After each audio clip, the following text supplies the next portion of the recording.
Good morning. पिछली class में हम लोग ये मैक्सिमम पावर ट्रांसफर थ्योरम को सिद्ध किए थे और उसको कुछ प्रॉब्लम बनाए थे। ठीक है, आज हम लोग इलेक्ट्रिकल इंस्ट्रूमेंट शुरू करेंगे। विद्युतीय यंत्र। और विद्युतीय यंत्र का फर्स्ट पार्ट स्टार्ट होगा मीटर ब्रिज से। बहुत इंपॉर्टेंट टॉपिक है मीटर ब्रिज। देखिए ध्यान से, पहले चैप्टर एक देते हैं इलेक्ट्रिकल इंस्ट्रूमेंट।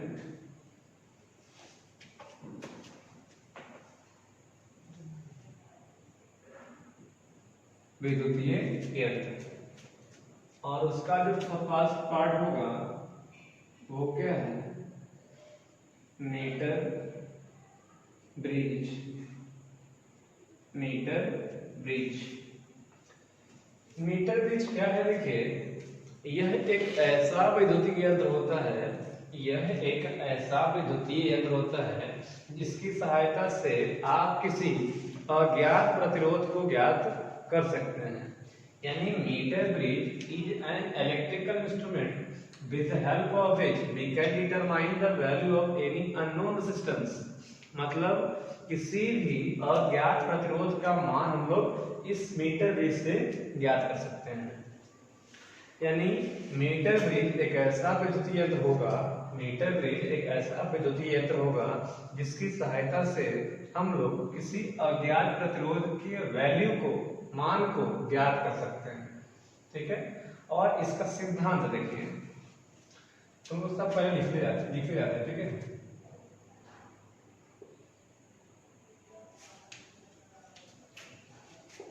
मीटर ब्रिज एक ऐसा विद्युतीय यंत्र होता है जिसकी सहायता से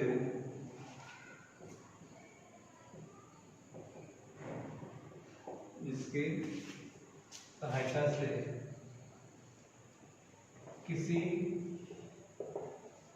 अननोन, मतलब अज्ञात, अननोन रेजिस्टेंस के वैल्यू को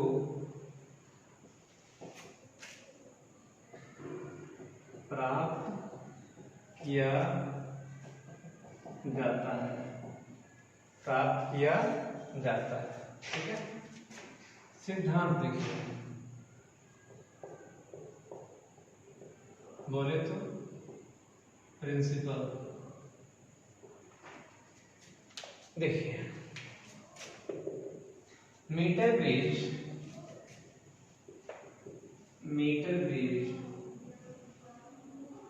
का सिद्धांत बैलेंस्ड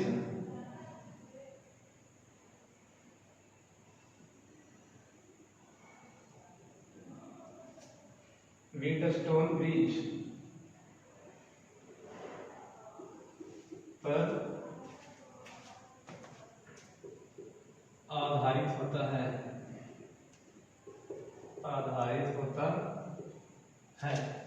मतलब मीटर ब्रिज का सिद्धांत जो है वो बैलेंस्ड व्हीटस्टोन ब्रिज, ध्यान से देखिएगा, मीटर ब्रिज का जो सिद्धांत है वो बैलेंस्ड व्हीटस्टोन ब्रिज पर आधारित होता है। पता है, याद करके सिद्ध किए हुए उसमें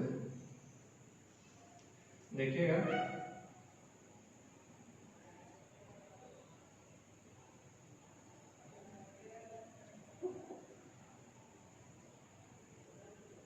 था ना ये वाला पार्ट, ये R1 था, ये R2 था, R3 था, R4 था, R5 था। तो कहे थे कि इफ, मतलब यदि, अगर R5 यूजलेस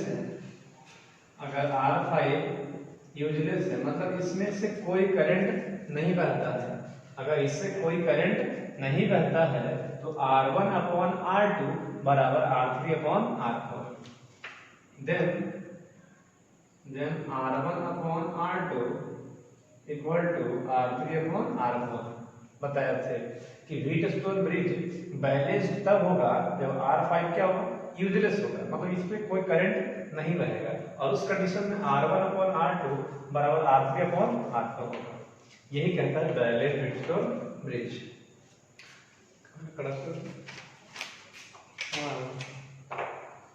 अब देखिए मीटर ब्रिज बताया अभी कि एक ऐसा यंत्र होता है जिसकी सहायता से किसी अज्ञात प्रतिरोध के मान को ज्ञात कर सकते हैं, और इसका जो सिद्धांत है वह बैलेंस्ड व्हीटस्टोन ब्रिज पर आधारित होता है। ठीक है, अब इसका कंस्ट्रक्शन मतलब बनावट या संरचना, बनावट या संरचना, वो पहले फिगर देख लीजिए आप।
देखिए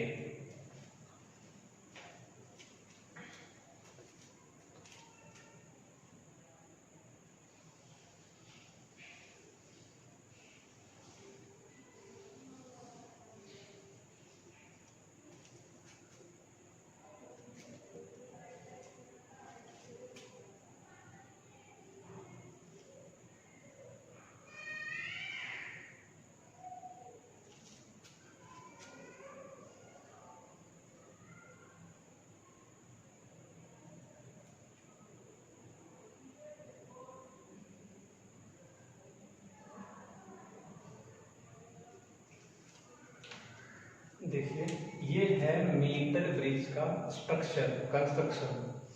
ये मीटर ब्रिज का क्या है, ये कंस्ट्रक्शन।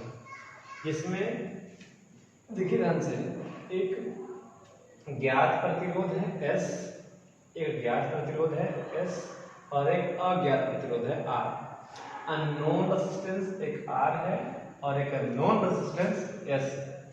इसमें 1 मीटर लंबा, इसका नाम मीटर ब्रिज क्यों रखा है? क्यों मीटर ब्रिज का नाम है? क्योंकि इसमें 1 मीटर लंबा मैग्नीन का तार होता है। 1 मीटर लंबा मैग्नीन का तार होता है। 1 मीटर यानी 100 सेंटीमीटर, बोले तो 1 मीटर मैग्नीन का क्या होता है, तार होता है ना। मीटर ब्रिज इसका नाम इसलिए पड़ा क्योंकि इसमें 1 मीटर लंबा मैग्नीन का तार होता है, बोले तो 100 सेंटीमीटर। इसमें ये अज्ञात प्रतिरोध है और सॉरी ये अज्ञात है और ये ज्ञात प्रतिरोध है। यहाँ नीचे बैटरी है, ये सेल है और एक धारा नियंत्रक बोले तो रियोस्टैट है। रियोस्टैट, इससे हम लोग करंट को चेंज कर सकते हैं। जैसे पंखा में घुमाने वाला होता है ना, 1 पर 2 पर 3 पर चलाइए, तो वो है रियोस्टैट। ये है ये मीटर ब्रिज का स्ट्रक्चर। अब इसको कैसे बनाते हैं उसको समझाते हैं। देखिए मीटर ब्रिज पहले शुरू से एक बार आइए, देखिए टोटल फिर से बोलते हैं। हम लोग स्टार्ट किए हैं इलेक्ट्रिकल इंस्ट्रूमेंट में। इलेक्ट्रिकल इंस्ट्रूमेंट, इससे इसमें जो फर्स्ट पार्ट है वो है मीटर ब्रिज। मीटर ब्रिज का नाम इसलिए पड़ा क्योंकि इसमें 1 मीटर लंबा मैग्नीन का तार यूज होता है, इसलिए इसका नाम पड़ा मीटर ब्रिज। ये है क्या? मीटर ब्रिज एक ऐसा विद्युतीय यंत्र होता है जिसकी सहायता से किसी अननोन रेजिस्टेंस के वैल्यू को प्राप्त किया जा सकता है। सिद्धांत क्या है? मीटर ब्रिज का सिद्धांत बैलेंस्ड व्हीटस्टोन ब्रिज पर आधारित होता है। जिसे बताया था R1/R2/R3/R4। इस स्ट्रक्चर क्या है, कंस्ट्रक्शन क्या है, बनावट क्या है? तो देखिए मीटर ब्रिज में एक अननोन रेजिस्टेंस R है और एक नोन रेजिस्टेंस S। इसमें कहीं कहीं उलट भी देगा, इसको यहाँ करेंगे इसको वहाँ करेंगे, तो कोई दिक्कत की बात नहीं है। फिलहाल देखिए ये 1 मीटर लंबा मैग्नीन का तार है। N साइलेंट होता है। N क्या है? साइलेंट है। मैंगनीज, बोले मैग्नीन कौन है? मैग्नीज होता है मैग्नीज का, इसी प्रकार है। मैंगनीज एक एलॉय है, इस प्रकार का ये वायर है। इसकी लंबाई कितना है? 1 मीटर, बोले तो 100 सेंटीमीटर। ये सेल है और ये स्विच है और ये धारा नियंत्रक है। अब देखिए अब ये काम कैसे करेगा, ये कार्य कैसे करेगा, देखिए ध्यान से। एक यहाँ हम लोग छोटा वाला ए मान लेते हैं, छोटा वाला बी मान लेते हैं, सी और डी। यहाँ बड़ा वाला ए मान लेते हैं, बड़ा वाला बी मान लेते हैं, ठीक है। और ये पॉइंट एन मान लीजिए, एन है और एन। देखिए इसके टर्म्स में एक नल पॉइंट आता है, तो नल पॉइंट की हम परिभाषा दे देते हैं।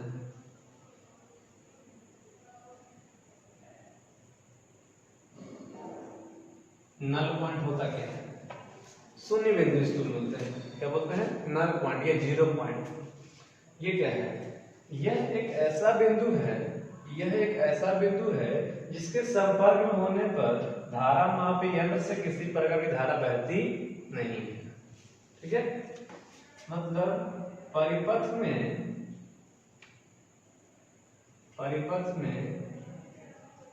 नल पॉइंट एक ऐसा बिंदु होता है, एक ऐसा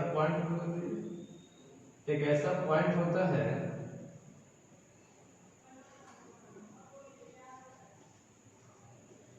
जिसके साथ यदि धारा मापी यंत्र को जोड़ा जाए तो उससे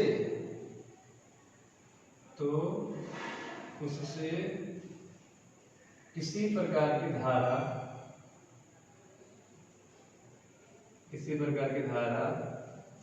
नहीं प्रवाहित होती है, नहीं प्रवाहित होती है। यानी वो पूछेगा कि मीटर ब्रिज में नल पॉइंट से आप क्या समझते हैं, तो उनको बोलेंगे कि परिपथ में नल पॉइंट एक ऐसा पॉइंट होता है जिसके साथ अगर धारा मापी है तो वो संपर्क में लाया जाएगा, जिससे किसी प्रकार की धारा बहती नहीं है। ठीक है, अब देखिए इसका वर्किंग स्टाइल।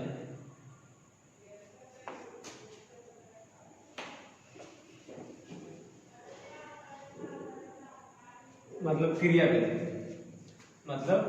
क्रियाविधि, फिगर देखने देना, फिगर भी देखने देना।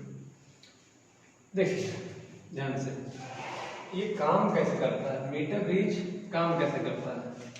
तो याद करिए हम बताए थे बैलेंस्ड व्हीटस्टोन ब्रिज का फिगर यहाँ बनाते हैं, थोड़ा छोटा।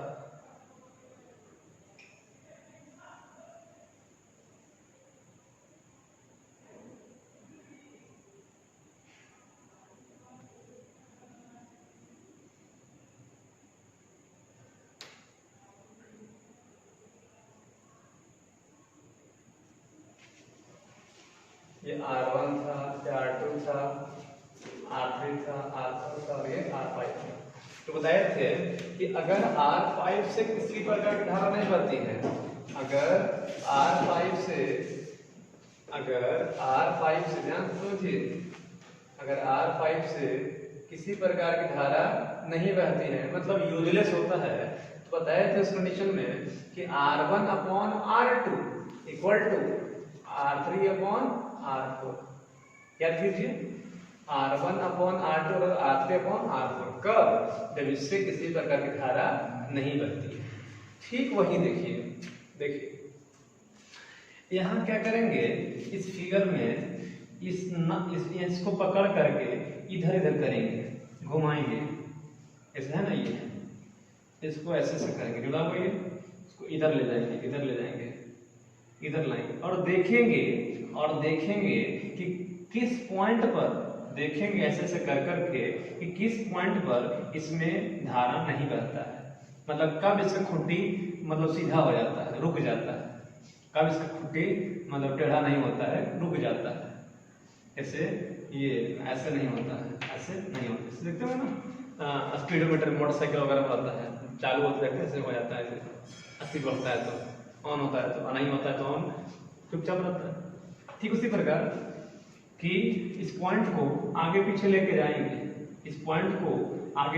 जाएंगे, और देखेंगे कि किस बिंदु पर यहाँ से किसी प्रकार की धारा नहीं बहती है, और जिस बिंदु पर ले जाने के बाद, जिस बिंदु पर इसको ले जाने के बाद अगर इसमें धारा नहीं बहती होगी तो उस बिंदु को बोलेंगे नल पॉइंट। क्या बोलेंगे उसको, नल पॉइंट। फिर समझिए, इसको लाएंगे, जुड़ा हुआ है, आगे पीछे लेके जाएंगे, करेंगे ऐसे और देखते रहेंगे इसमें कि कब और कहां इसमें रहने पर, कब और कहां रहने पर इससे किसी प्रकार की कोई धारा बहती नहीं है।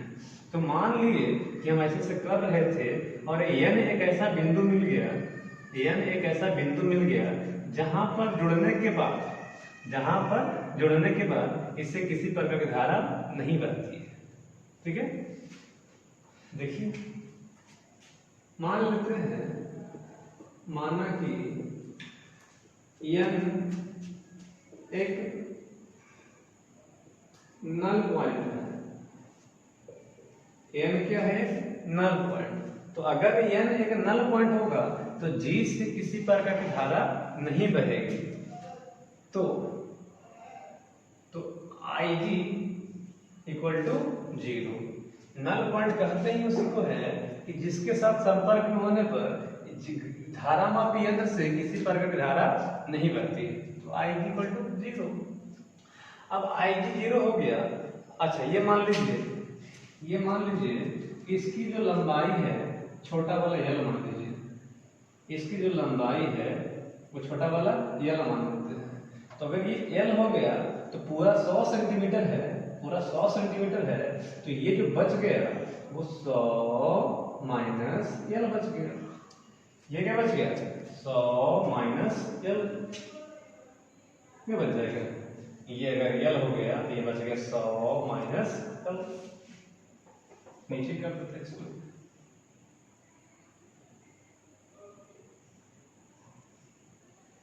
ठीक है, अब देखिए कि अगर ये नल पॉइंट था, इससे धारा नहीं बहा, इसका मतलब कि ये काम का नहीं है। तो यहाँ देखिए ये और ये, फिर ये और ये, यानी इसका प्रतिरोध तो R हो गया और इसका इस तार का कुछ ना कुछ तो प्रतिरोध होगा। इसका प्रतिरोध R है, इस तार का कुछ ना कुछ प्रतिरोध तो होगा। ठीक इसी प्रकार S का प्रतिरोध तो है और इस तार का भी इतना जो तार बचा है आपको इधर फट गया, इधर फट गया, इसका भी कुछ ना कुछ प्रतिरोध होगा। और ये वाला देखिए ठीक इसी प्रकार, ये जो यहाँ R5 है, यहाँ R5 है तो यहाँ क्या है? G है। यहाँ R5 है तो यहाँ G है। यहाँ R1 है तो यहाँ R है। नीचे में R2 है, ये छोटा वाला तार है। यहाँ S है तो यहाँ R3 है और यहाँ R4 है तो यहाँ ये लंबा वाला तार है। ठीक है, अगर इसको बनाया जाए, व्हीटस्टोन ब्रिज वाले फिगर में, तो देखिए कैसे बनेगा।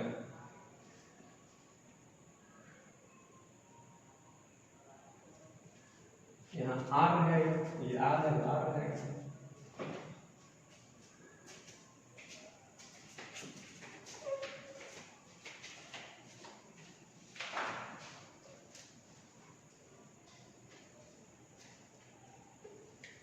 देखिए ये R है, इधर क्या है? S है। इधर क्या है? S है।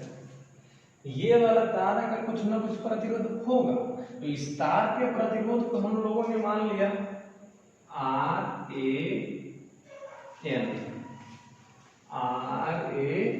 कैसे मानते हैं? क्योंकि ये तार की लंबाई कितना है?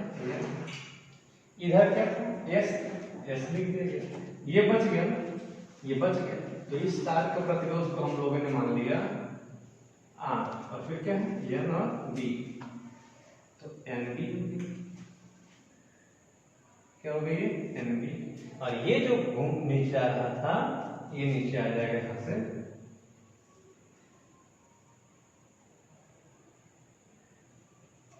जी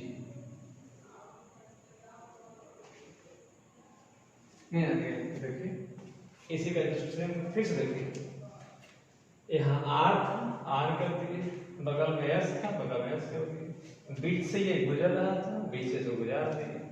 इसके नीचे ये तार का प्रतिरोध कुछ ना कुछ होगा, इस तार के प्रतिरोध को RAN मान लिया गया। इस यहाँ पर जो प्रतिरोध होगा वो NB है, तो तार की प्रतिरोध होगी RNB। अब आप बोल चुके हैं कि इससे किसी प्रकार की धारा नहीं गुजर रही है, गुजर रही है, इसका मतलब ये नल पॉइंट है। ये क्या है? नल पॉइंट, मतलब ये यूज नहीं है, ये काम का नहीं है, इससे कोई धारा नहीं बह रहा है। तो कहेंगे here we can apply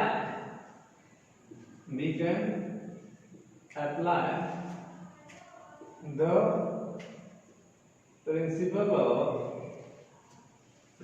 of balanced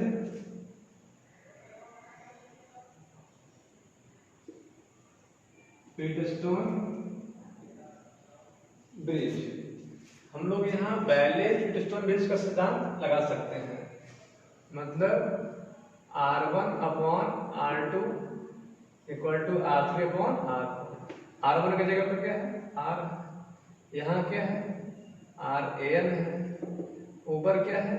S है, नीचे क्या है? RNB है या नहीं?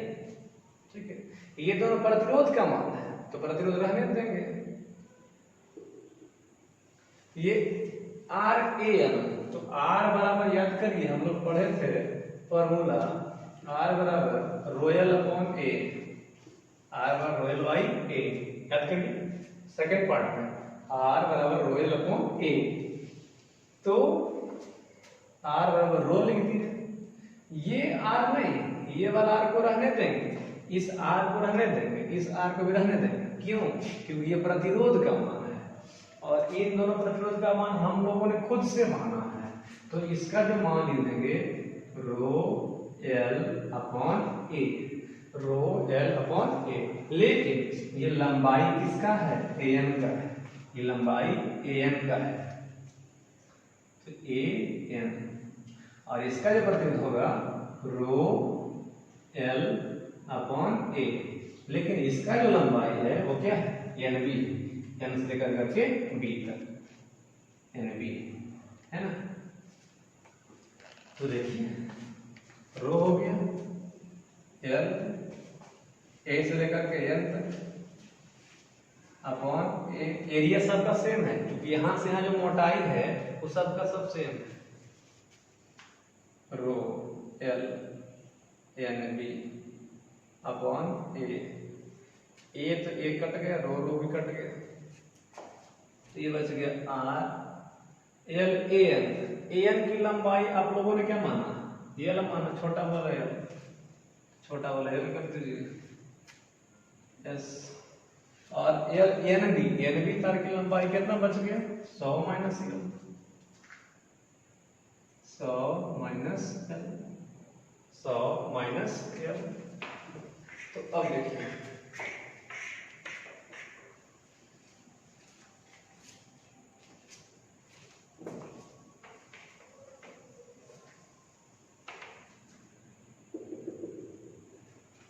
आर बराबर आ गया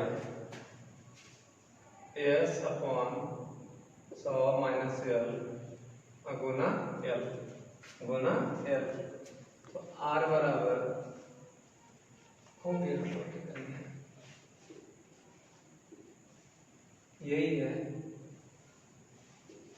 अननोन रेजिस्टेंस, अननोन रेजिस्टेंस। ठीक है, बाकी सबका मान दिया हो जाएगा, सबका मान दिया हो जाएगा। ये अननोन रेजिस्टेंस है तो एल क्या है? अननोन, अननोन रेजिस्टेंस के संगत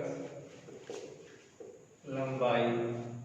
देखिए ना, एल क्या माने थे आप माने थे एल के संगत जो प्रतिरोध था, लंबाई था, वही आर एल के संगत जो है वही है। मतलब आर के संगत लंबाई बोली एल, अननोन के संगत लंबाई एल और एस के संगत लंबाई 100 माइनस एल, है ना। न्यूमेरिकल बनाएंगे तो आपको ज्यादा समझ में आएगा। फिर आप देखिए एक बार और समझाते हैं।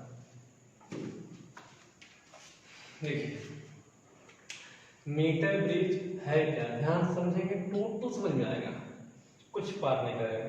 मीटर ब्रिज एक ऐसा विद्युतीय यंत्र होता है, मीटर ब्रिज एक ऐसा विद्युतीय यंत्र होता है जिसकी सहायता से किसी अननोन रेजिस्टेंस, अज्ञात प्रतिरोध के वैल्यू को प्राप्त किया जा सकता है।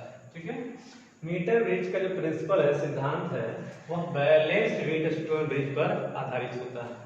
ठीक है, अब इसका कंस्ट्रक्शन तो फिगर देखिए, समझाते हैं।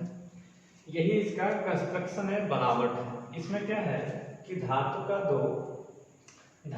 दो ये जुड़ा हुआ है, एल शेप्ड, ये एल शेप्ड है, धातु का दो एल शेप्ड के बीच में एक स्ट्रिप होता है, धातु का ही पत्ती होती है, और उसके दोनों सिरों के बीच एक ज्ञात प्रतिरोध और एक अज्ञात प्रतिरोध को जोड़ दी जाती है। ठीक है, अब उस एल शेप्ड के शीर्ष दोनों सिरों के साथ, उस एल शेप्ड के शीर्ष दोनों सिरों के साथ 1 मीटर, कितना मीटर? 1 मीटर लंबा, 1 मीटर लंबा मैग्नीशियम के तार को जोड़ा जाता है। 1 मीटर लंबा मैग्नीशियम के तार को जोड़ा जाता है और उस पतले स्ट्रिप के बीच से एक धारा मापी यंत्र को जॉकी के साथ, इसको बोलते हैं जॉकी, क्या बोलते हैं जो इधर उधर करते हैं खुट्टी, बोलते हैं जॉकी, जॉकी के साथ जोड़ा जाता है। इधर बैटरी जोड़ दी, स्विच जोड़ दी और एक धारा नियंत्रक जोड़ दी। इससे हम लोग इधर उधर करेंगे ना, इसको जब इधर उधर करेंगे, इधर करेंगे, इधर करेंगे, तो प्रतिरोध का मान बदलेगा। जब इधर कर देंगे ना, यहाँ कर देंगे तो प्रतिरोध इतना हो जाएगा, जब और इधर करेंगे प्रतिरोध इतना होगा, और इधर करेंगे इतना होगा, है ना।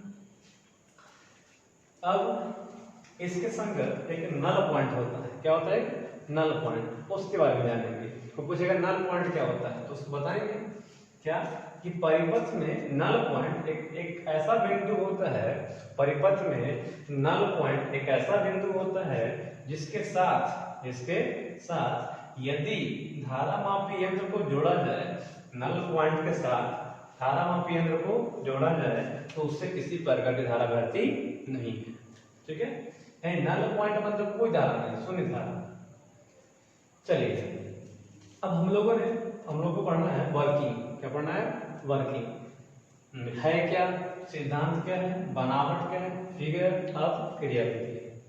तो अब देखिए ध्यान से कि नल पॉइंट जैसे ही इसको हम लोग आगे करेंगे पीछे करेंगे, आगे करेंगे पीछे करेंगे और देखते रहेंगे, और इसको देखते ही रहेंगे कि कब और किस बिंदु पर यह किसी प्रकार की धारा नहीं प्रवाहित करता है। मतलब कहाँ हमको नल पॉइंट मिल रहा है, आगे या पीछे करते रहेंगे तो मालूम चलेगा ऐसा बिंदु आया जहां सटाने के बाद इससे कोई धारा नहीं गुजरती है, जहां सटाने के बाद इससे कोई धारा नहीं गुजरती है, तो वही बिंदु को बोलेंगे नल पॉइंट। यानी इससे कोई धारा बह रही नहीं है, इससे कोई धारा बह रही नहीं है। अब देखिए ये पहला प्रतिरोध, और इसके संगत जो मैग्नेट का तार आया, यहां से यहां तक मैग्नेट का जो तार आया उसका भी कुछ ना कुछ प्रतिरोध होगा, इसका भी कुछ ना कुछ प्रतिरोध होगा। ठीक उसी प्रकार यहाँ एक प्रतिरोध आया और इसके संगत एक तार है जिसका भी कुछ ना कुछ प्रतिरोध होगा, इसके संगत एक तार है जिसका भी कुछ ना कुछ प्रतिरोध होगा। अब देखिए ये पहला प्रतिरोध, इस तार का प्रतिरोध दूसरा हो गया, ये तीसरा हो गया और ये चौथा हो गया। अब ये जो बीच वाला हो गया वो पांचवा कहलाता जाएगा। तो आप कह सकते हो कि अगर ये तार से धारा नहीं बह रहा है और ये चार को मिल रहा है, यानी ये बैलेंस व्हीटस्टोन ब्रिज की कंडीशन निर्माण कर रहा है। कैसे? यहाँ एक इस तार का प्रतिरोध 2, ये 3 और इस तार का प्रतिरोध 4, और बीच से धारा नहीं गुजर रहा है, इसका मतलब बैलेंस व्हीटस्टोन ब्रिज। बीच से धारा नहीं गुजर रहा है, इसका मतलब बैलेंस व्हीटस्टोन ब्रिज। तो यहाँ 8 लिख दिया गया। इस तार का कुछ ना कुछ प्रतिरोध होगा, इसको हम लोग ये बना दिए। अब इसका नाम दे दिए R, और A से लेकर के M तक था तो RAN कर दिया गया। क्या कर दिया गया? RAN, क्योंकि A से M तक की लंबाई है। फिर यहाँ S कर दिया गया, और यहाँ से यहाँ तक की लंबाई चूंकि NB है इसलिए इसके प्रतिरोध को लिख दिया गया RNB। और ये जो G था धारा मापी है तो गैल्वेनोमीटर, वो गैल्वेनोमीटर यहाँ लिख दिया गया। क्योंकि इससे कोई धारा नहीं गुजर रही है इसलिए इसको कट छोड़ कर दिया गया। कोई धारा नहीं गुजर रही है इसका मतलब बैलेंस व्हीटस्टोन ब्रिज बन गया। और वो कंडीशन कहता है R1/R2, क्या कहता है? R1/R2 बराबर R3/R4, है ना। तो R1 की जगह R, इसकी जगह RAN, S की जगह RNB हो गया। अब इन दोनों का वैल्यू तो आपको दिया हुआ है, एक तो मतलब एक ज्ञात है और एक अज्ञात है, लेकिन यहाँ पर प्रतिरोध नहीं दिया, यहाँ लंबाई दिया हुआ है। यहाँ प्रतिरोध दिया है, प्रतिरोध निकालना है, और यहाँ लंबाई दिया है। तो यहाँ वाला जो प्रतिरोध आप माने थे उसको लंबाई के पदों में चेंज कर दीजिए। तो R बराबर हम लोग पढ़े हैं ρL/A, R बराबर ρL/A, तो रो लिख दिया गया। यहाँ की लंबाई AN थी, यहाँ की लंबाई AN थी इसलिए LN कर दिया गया अपॉन A। फिर रो L, यहाँ की लंबाई NB थी तो NB कर दिया गया अपॉन A। A कट गया, रो कट गया, ये बच गया। तो AN की लंबाई क्या माने थे यहाँ? L माने थे, और NB की लंबाई कितना बच गया? 100 माइनस से, जो कि पूरा 100 सेंटीमीटर था। ये हो गया, सुगुणा कर दिया गया, ये आ गया। अब यहाँ फिगर देखिएगा तो आपको टोटल समझ में आएगा कि R है उसके नीचे L है, R है उसके नीचे L है, यहाँ S है उसके नीचे 100 माइनस L। अब इस पर न्यूमेरिकल बनाएंगे तो आपको ज्यादा समझ में आएगा। देखिए 2 4 मिनट बनाते हैं।